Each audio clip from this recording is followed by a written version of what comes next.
Queremos dar la cordial bienvenida a Raúl Romero. Él es profesor investigador, sociólogo, profesor investigador de la Universidad Nacional Autónoma de México, pero también es el integrante de la Red Universitaria Anticapitalista, un conocedor. Usted seguramente, si nos escucha habitualmente, recordará que hemos tenido diversas entrevistas con Raúl Romero telefónicamente, y hoy le agradecemos que nos acompañe directamente aquí en cabina porque viene a participar aquí en un conversatorio que se organiza la Universidad de Guadalajara, el Departamento de Sociología, un conversatorio que se llama Don Pablo González Casanova, el comandante Contreras. Son reflexiones a 30 años de la aparición pública del Ejército Zapatista de Liberación Nacional. Muchísimas gracias, Raúl Romero, por estar esta tarde con nosotros. Bienvenido. Gracias. Muchas gracias, Rubén. Muchas gracias, Jesús. Un gusto estar por acá presencialmente con ustedes. Ahora presencialmente, así es. Este conversatorio, Don Pablo González Casanova, el comandante Contreras, reflexiones a 30 años de la aparición pública del Ejército Zapatista de Liberación Nacional, se va a celebrar esta misma tarde, a partir de las 4 de la tarde hasta las 6 en el Auditorio 1 del Centro Universitario de Ciencias Sociales y Humanidades, aquí en Belénes. Y bueno, pues es muy importante este tema de la aparición pública. Pero ¿por qué comenzar con la reflexión sobre don Pablo González Casanova? ¿Cómo lo relacionamos con la aparición del Ejército Zapatista, Raúl? Gracias, Rubén. Sí, mira, bueno, primero agradecer al CUCS, al doctor Fortino, que nos ha invitado por acá también a este conversatorio. Que por cierto, por aquí está acompañando. Saludos, Fortino. Sí, mire, la historia de Pablo González Casanova, don Pablo González Casanova, ex rector de la UNAM, muerto el año pasado a los 101 años de edad, el primer doctor en sociología en México, creador de los colegios de ciencias y humanidades, que son los SHs, modelo de bachillerato que tiene la UNAM, creador del modelo de universidad abierta, condecorado con el premio José Martí por la UNESCO, en fin, un larguísimo currículum. Él comienza hacia el año 62, en 1962, a escribir una serie de textos interesantísimos sobre sociedades plurales y modelo de desarrollo en México, ¿no? Él llega a la conclusión en 1962, en un diálogo con otro antropólogo, Rodolfo Stavenhagen, ¿no? Y en otro diálogo con un sociólogo, Wright Mills, ¿no? En Estados Unidos, los tres llegan a la conclusión de que en México existe una forma de colonialismo interno, ¿no? Y nos dice, desde el 62 primero, ya desde el 63 en forma, México no puede alcanzar un modelo de democracia ampliada, no solo democracia electoral, sino democracia social en todos los sentidos de la palabra, y no alcanzará un desarrollo pleno, desarrollo no solo en el sentido de industrialización, sino en el sentido humano del término, mientras siga manteniendo relaciones de explotación y dominación hacia sus pueblos originarios, ¿no? Y encuentra ese elemento interesantísimo que es el colonialismo interno, que lo va a guiar, así será una de las teorías o conceptos que él desarrollará durante, prácticamente después toda su vida. Y lo más interesante es que en 2003 él vuelve a su concepto, a hacer una redefinición, pero ahora a la luz del propósito, a la luz de la creación de los caracoles zapatistas, ¿no? Entonces es una cosa que me parece fantástica, porque un problema teórico que él encuentra en el 62, le encuentra una respuesta práctica con la emergencia del zapatismo, la autonomía y los caracoles zapatistas, ¿no? Entonces son dos historias que se vinculan, la historia de don Pablo, su trayectoria académica por un lado, y la historia del zapatismo, que también es larguísima y es otra, y que proponen las autonomías y los caracoles, y que ahí es un poco de lo que estaremos conversando. Lo que se vincula. Y pero hay que recordar que don Pablo González Casanova fue de los intelectuales más importantes del país que se vincularon, se solidarizaron con el alzamiento zapatista desde que irrumpieron públicamente el 1 de enero de 1994. De hecho, fue uno de los invitados estelares a la Convención Nacional Democrática en agosto, si mal no recuerdo, del 94, sí. Raúl. ¿Y cómo fue justamente esta solidaridad de don Pablo González Casanova con el Ejército Zapatista? Mira, don Pablo siempre fue, digamos, además de ser un excelente académico, un creador de instituciones, de redes académicas, siempre fue cercano a los movimientos sociales de América Latina y del mundo, ¿no? En 1961, junto con su gran amigo Jacobo, fueron a pedir armas para defender el golpe de Estado que ocurría contra Jacobo Arbenz en Guatemala, ¿no? Con su gran amigo Luis Cardoso y Aragón, ¿no? Guatemalteco, exactamente, el poeta guatemalteco. En el 59 se solidariza con Cuba, en el 70, 72 apoya a Salvador Allende, ayuda a que gran parte del exilio latinoamericano venga acá, se suma a la creación de la tricontinental con América y África, ¿no? Para denunciar pues los crímenes que ocurrían. En fin, un militante en todo el sentido de la palabra, pero un militante serio académicamente, ¿no? Que además tenía el reconocimiento de sus pares. La derecha tenía que reconocerlo como uno de los grandes intelectuales. Entonces él cuenta que el 1 de enero de 1994 está en Cuba, está tomando unas vacaciones y en la televisión escucha que estalla la guerra en México. Su esposa le dice: Pablo, está estallando la guerra en México, los indígenas se levantaron en Chiapas, y él contaba pues que toma la maleta, toma el avión, el día siguiente es el compromiso de ese intelectual para entender qué estaba pasando, llega a México y quien lo convoca es el obispo emérito de San Cristóbal de las Casas, don Samuel Ruiz, ¿no? Quien lo convoca inmediatamente a sumarse a un equipo para intentar negociar la paz, establecer reglas. Desde entonces don Pablo se suma primero como mediador, pero en algún momento frente a Camacho Solís, el mediador por parte del gobierno o el responsable por parte del gobierno, don Pablo es muy claro y dice que él no es un mediador neutro, que él es un mediador que se pone del lado de los oprimidos, ¿no? Y desde ese lado pues siempre tuvo una posición cerca del zapatismo, que el zapatismo le reconoció mucho, y hacia 2018 pues lo termina nombrando comandante Contreras, el primer y único comandante no indígena del Comité Clandestino Revolucionario Indígena. Un gran reconocimiento. Raúl, te quiero proponer después, en la segunda parte del programa, volver con don Pablo. Pero en este momento ya hemos conversado contigo en distintas ocasiones, pero para aquellos radioescuchas que todavía, digamos, no tengan la película completa de la importancia del alzamiento zapatista, volvemos a fecha significativa, 30 años de la aparición pública del Ejército Zapatista de Liberación Nacional. Comencemos desde lo básico. ¿Qué es el Ejército Zapatista de Liberación Nacional y por qué es tan importante esta fecha de hace 30 años? 1 de enero del 94 sucede en medio de un mundo muy parecido al de hoy, ¿no? Con guerras, donde prácticamente se plantea que no hay más alternativa más allá del capitalismo, esta consigna de la Thatcher que hoy parecía resurgir, ¿no? Diciéndonos: solo dentro del capitalismo hay posibilidad, solo dentro de las democracias electorales, solo dentro del Estado-Nación es la única posibilidad de construir mundo, en realidad de destruir mundo. El zapatismo se levanta con una guerra, con un ya basta, que retumba en prácticamente todo el mundo, que encuentra la solidaridad de los movimientos altermundistas en Europa, que encuentra la solidaridad del movimiento indígena en América Latina, y que en México convoca y es escuchado por sus pares, los pueblos originarios de este país, que llevan también durante muchos años oprimidos, más de 5 siglos, pero que en ese momento encuentran una voz también con la cual se identifican. Y encuentran también un resonar, una voz solidaria dentro de la sociedad civil mexicana, que por lo menos desde el 68 hasta ese entonces venía resquebrajando y buscando espacios de participación democrática, buscando quebrar ese autoritarismo de 70 años de prismo, ¿no? Para ese entonces más o menos. Entonces es un ejército indígena principalmente que recupera exigencias nacionales como democracia, justicia, libertad, que recupera demandas de los pueblos originarios, el reconocimiento de sus derechos, de sus formas, de sus lenguas, de sus tradiciones, pero que también se enlaza con exigencias mundiales de otro mundo es posible, un mundo sin neoliberalismo y en defensa de la humanidad, ¿no? Entonces, y de hecho el alzamiento zapatista hace, digamos, que cuestionar de alguna manera el movimiento altermundista, ¿no? En contra de la globalización neoliberal, convocando encuentros internacionales y otros eventos. Yo ahora estoy trabajando la hipótesis de dentro de el siglo XX o principios del XXI, 3 momentos del internacionalismo, ¿no? Digamos, el primero durante toda la primera cuarta parte del siglo XX, ¿no? Desde la Revolución Rusa hasta la defensa o las guerras contra los fascismos y los nazismos, ¿no? De internacionalismos consolidados, de militantes yéndose a pelear guerras a otros países, ¿no? La defensa de la República Española, ¿no? Claro. Es un hecho que tenemos ahí. 2, 1968, ¿no? La revuelta mundial con un internacionalismo de un diálogo cultural, artístico, que permitió también la reconexión de las izquierdas mundiales. Y 3, 1994, ¿no? El resurgimiento de una izquierda internacionalista que...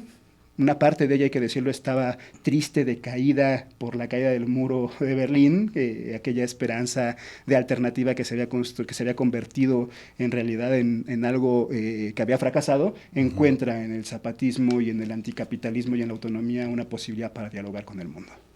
Bueno, justo en ese sentido, preguntarte si eso se concatena en ese momento del 94 también con los movimientos antiglobalización de finales de los 90, con las batallas en Seattle en diferentes puntos de, incluso acá en Guadalajara en 2004 también. Hay una relación, digamos, en ese momento internacionalista también contra la globalización y el neoliberalismo. Mira, yo ahora creo, a propósito del próximo 28 de mayo, ¿no? Que recordábamos de lo que significa para Guadalajara, para Jalisco, para este país, y para las amenazas que están en ciernes para este país también, ¿no? Que quien ayuda, quien contribuye a echar abajo el modelo neoliberal es la izquierda popular, los movimientos sociales, ¿no?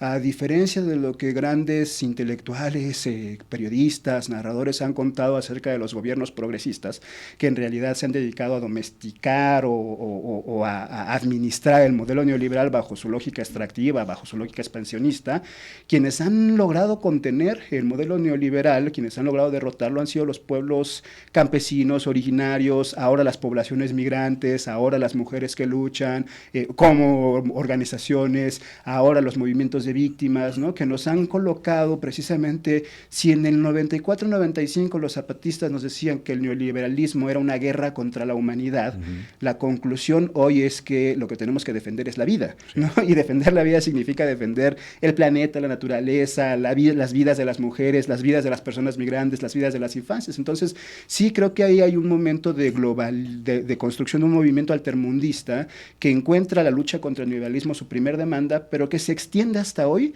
en una lógica del movimiento, los movimientos por la vida, en ese sentido. Se fue el Foro Social Mundial, que era esa representación de los gobiernos progresistas, pero quedan las luchas de esa izquierda popular, de esa izquierda campesina e indígena que siguen todavía al día. Fíjate que hace 2 años, 3 años, cuando en plena pandemia el EZLN, ya 27 años después de haber aparecido públicamente, lanza su llamado de la Declaración por la Vida y la Travesía por la Vida, y se lanzan a recorrer Europa como una primera etapa de varios recorridos por varias partes del mundo en plena pandemia, ¿no? O sea, se lanzan en un barco a hacer el recorrido a la inversa que se hizo hace 500 años, más de 500 años, durante el proceso de conquista y colonización, y lo que van es a encontrar es con movimientos campesinos, movimientos libertarios, movimientos del comunismo autónomo, no dogmático, no partidista, movimientos ecologistas, movimientos de pueblos originarios. Ahí es una cosa fantástica que hemos platicado acá, este diálogo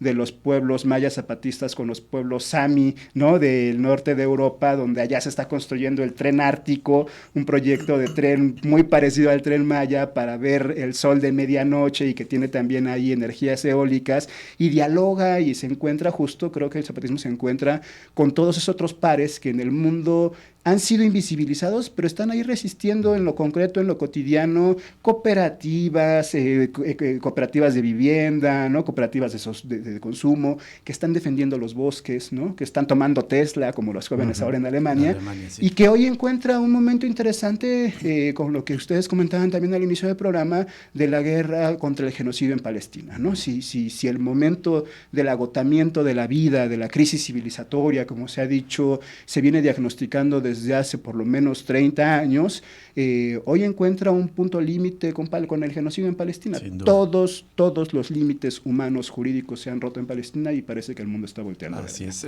Raúl, vamos a hacer una breve pausa para sí. identificación de la estación, pero volvemos en este conversatorio con Raúl Romero, profesor investigador de la Universidad Nacional Autónoma de México, integrante de la red universitaria anticapitalista, conocedor en detalle de la experiencia zapatista, y justamente de esto vamos a hablar a la vuelta de este breve corte de este conversatorio que se celebrará dentro de unos 40 minutos aproximadamente. Cosa Pública 2.0.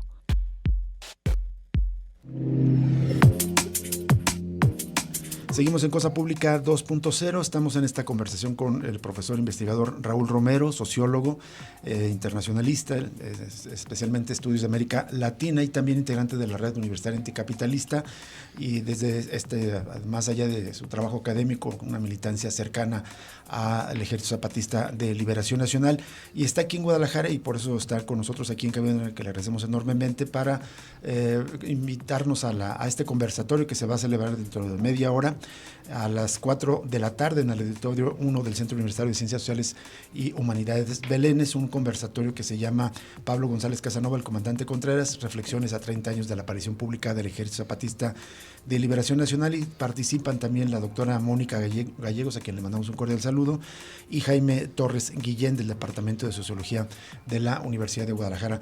Raúl, volviendo al tema de la importancia del Ejército Zapatista, ya mencionabas cómo es distinto, y coincidimos contigo, digamos, el resquebrajamiento del neoliberalismo, sin que signifique su derrota, en mi opinión, viene más de los movimientos sociales, de las luchas desde abajo, de pueblos, de barrios, luchas todavía de trabajadores, feministas, en fin, y sin embargo, pues esto también de alguna manera permitió llegar a gobiernos progresistas, pero que han administrado, dices, el neoliberalismo. ¿Cómo se vería y cuál sería como la crítica que viene del Ejército Zapatista de Liberación Nacional a un gobierno progresista como el que tenemos actualmente en México con Morena? Bueno, ellos han sacado varios documentos, siempre recomiendo con quien dialogo, para tener una mejor lectura, ir a la página del Enlace Zapatista, ¿no? Sí. Ahí están alojados todos los documentos. Me parece que el zapatismo, junto con el Congreso Nacional Indígena, como dos de los pilares del movimiento indígena en este país, el movimiento anticapitalista, ¿no? De composición indígena en este país, han hecho una crítica radical primero a lo que tiene que ver con el modelo de desarrollo territorializado por megaproyectos, ¿no? Si hoy hace uno un mapa y diagnostica cómo está el país, prácticamente nos daremos cuenta que ha estado aconteciendo un reordenamiento territorial de tamaño nacional, que significa un acoplamiento con América del Norte, ¿no? O sea, si vemos el Tren Maya, el corredor interoceánico, Dos Bocas, ¿no? Los modelos de trenes, aeropuertos, vías que se recorren desde el norte del país hasta el sureste, incluso hasta Centroamérica, como ya algunos proyectos están planteando, lo que estamos viendo es todo el desarrollo de infraestructura para el acoplamiento de las cadenas productivas, ¿no? Llaman hacia Estados Unidos, ¿no? Es decir, el sueño de Salinas en el 94, ¿no? De la integración neoliberal y del Tratado de Libre Comercio, ahora llevado a cabo por un presidente progresista. Supuestamente, ¿no? Justo, perdón que te interrumpa, iba a recordar el plan de infraestructura de Ernesto Zedillo, sí, que justamente tenía estos, digamos, como estas ambiciones de integración con las autopistas troncales para conectar el Golfo con el Pacífico, el corredor interoceánico, el reordenamiento de la península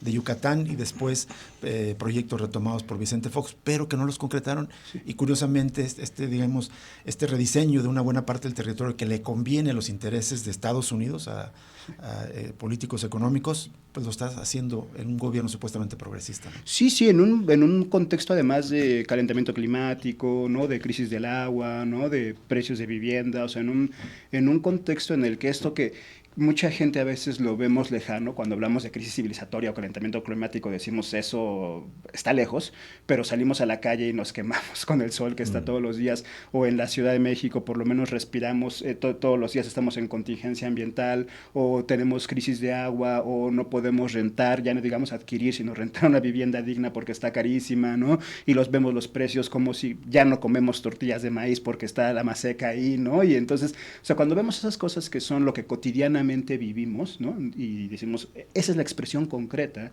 de esa crisis civilizatoria, de ese cambio climático que estamos viviendo cotidianamente, ¿no? Tener que llegar de 1 hora de tu casa al trabajo con un recorrido que generalmente harías en 10 minutos, pero porque está saturado del mercado de automóvil, ¿no? Claro. Porque no hay rutas para construir, para trasladar, en fin, todo eso que se está viviendo, en realidad, todos prácticamente, hace unos días veía un informe de la ONU que decía el calentamiento climático es resultado del modelo de desarrollo que se instaura desde la revolución industrial, que es el modelo capitalista. Y todos dicen de acuerdo. Y la solución es construir más y fortalecer ese modelo de desarrollo. Y eso es lo que está haciendo, por ejemplo, este gobierno, ¿no? O sea, concluye y diagnostica que hay una crisis de este tipo, y lo que hace es fortalecerle y meterle más pilares para sostener ese modelo de desarrollo. Frente a eso, ese modelo de desarrollo que en realidad es un modelo que nos está llevando a la muerte cotidiana y al encarecimiento de la vida y a vivir indignamente, frente a eso, otro de los elementos que al menos yo he encontrado y que creo que el zapatismo ha insistido mucho en los últimos comunicados, que tiene que ver con el modelo de guerra contra el narcotráfico, claro, o el modelo de guerra contra las drogas que se desarrolla en este país, que pareciera ser más un modelo de corporaciones criminales, el crimen organizado como una nueva industria económica, ¿no? Que se reproduce y que se enriquece a través precisamente de las dinámicas de guerra y que ha generado una crisis de violaciones a los derechos humanos y de desapariciones forzadas y de feminicidios y de extorsión y de no poder vivir en paz, ¿no? Y con dignidad en este país. Entonces, creo que esos dos elementos, el tema de los megaproyectos y el reordenamiento territorial del mundo, de México para acoplarlo hacia Estados Unidos, y el de la guerra con todas sus consecuencias, la política migratoria, la desaparición forzada, todos esos elementos, creo que son dos de los elementos que al menos a mí me parece el zapatismo ha puesto como parte del diagnóstico claro. En México, que además no están en la agenda de quienes están debatiendo en la política electoral hoy, ¿no? Unos a otros se acusan de responsables, unos a otros ofrecen soluciones que ya intentaron antes, ¿no? Pero no están haciendo realmente un diagnóstico y un análisis claro de esos dos grandes problemas. Raúl Romero, una duda, ahorita se comenta mucho, hay una frase que me parece que está medio extendida y es lamentable, es hoy en día ya no existe izquierda ni derecha, ya todo es cercano. Yo quería preguntarte, es la reflexión, el planteamiento de las coordenadas geográficas, digamos, que planteó el zapatismo en algún momento de abajo y a la izquierda. Es decir, está más vivo que nunca esa ubicación en la coordenada política, y si nos lo explicas al auditorio, pensando que el arriba a la izquierda sería estos gobiernos, digamos, o los gobiernos que llegan progresistas con una idea de cambios desde arriba hacia abajo, que al final lo que hacen es reproducir las mismas relaciones sociales capitalistas, la guerra, el modelo neoliberal, o el ubicarse desde abajo. ¿Está todavía latente ahora más que nunca cuando muchas personas dicen que supuestamente se borró la frontera entre la izquierda y la derecha? A mí me parece que sí, me parece que es necesario, me parece que todo concepto y toda definición política tiene que redefinirse a la luz de cada época, ¿no? La izquierda de hoy no puede ser la izquierda de la Revolución Francesa o la izquierda de los, de los comunes ingleses, ¿no? O sea, hay ahí una necesidad de redefinirla. Y me parece que el zapatismo ha ayudado a redefinir lo que significa la izquierda hoy. O sea, me parece que la izquierda, o esa izquierda que antes luchaba contra las élites opresoras, que después tuvo un gran símil con las clases explotadas y las clases trabajadoras, hoy tiene una izquierda en cuanto a lo diferente, ¿no? La diferencia como identidades, como pueblos originarios que ellos la encarnan y lo ponen muy bien. Es una izquierda del sujeto político-social en cuanto a mujeres, por el sistema de dominación que es el patriarcado, ¿no? Una izquierda que lucha por las víctimas, ¿no? Con las madres de buscadoras, ¿no? Con las madres de feminicidios. Una izquierda que lucha con los pueblos migrantes, ¿no? Por su derecho a transitar libremente y en paz por todo el país, ¿no? Una izquierda que reivindica el cuidado de la madre tierra y la naturaleza y el derecho a respirar aire limpio y a tomar agua sana. Entonces me parece que esa redefinición de lo que podría ser la izquierda, el zapatismo nos da varios elementos que tienen que ver con eso, no solo en cuanto al sistema económico, sino también en cuanto al sistema de dominación, ¿no? Los sistemas de dominación que hay en el mundo, el zapatismo nos ha ayudado, junto con otros movimientos, Angela Davis en Estados Unidos, los pueblos de Sudamérica, los pueblos colombianos, ¿no? Los pueblos afro, ¿no? Nos han ayudado precisamente a identificar que la lucha no solo es contra la explotación capitalista, sino también contra las dominaciones que atraviesan a ese sistema, ¿no? Entonces, ahí me parece, yo creo, pues, que sí, efectivamente, cuando el zapatismo nos dice hay un abajo y a la izquierda, es precisamente a esa izquierda anticapitalista, ¿no? Porque la izquierda que se pretende administrar el capitalismo, en realidad está ayudando solamente a administrar la muerte, la explotación, el dominio, ¿no? De los seres humanos y de los seres vivos en este planeta. Finalmente, Raúl Romero, más o menos al principio sí definías cuál era esta lucha o digamos, horizonte político que nos propone el ejército zapatista, que pues demuestra que se puede construir sin el capital, sin el Estado, porque pareciera, como bien decías al comienzo del programa, que no hay otra opción de sistema ni de modo de relacionarnos social y políticamente que a través de las democracias electorales liberales y el capitalismo. ¿Qué ofrece, qué propone el zapatismo ante ello? Mira, hace unos años todavía veníamos leyendo a través de la propuesta zapatista, la propuesta de autonomía, ¿no? El último año, diciembre, nos hablan de lo común, ¿no? También como parte de un proceso de reflexión entre la autonomía y lo común.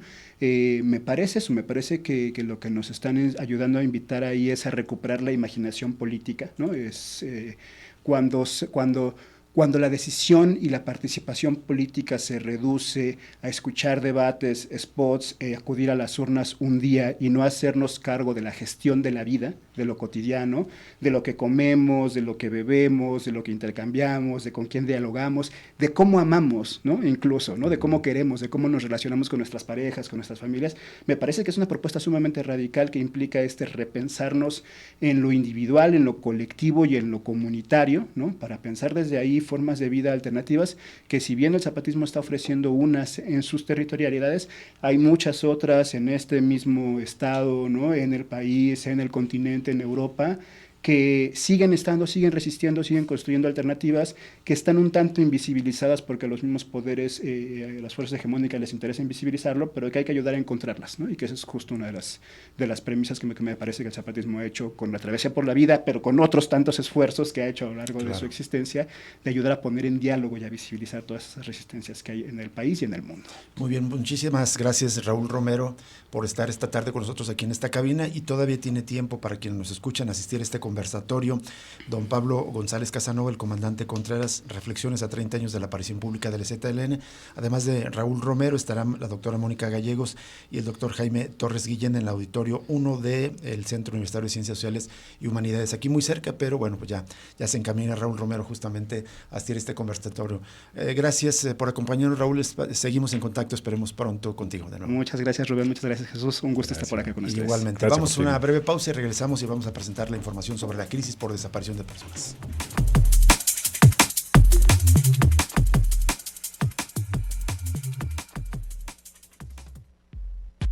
Ya regresa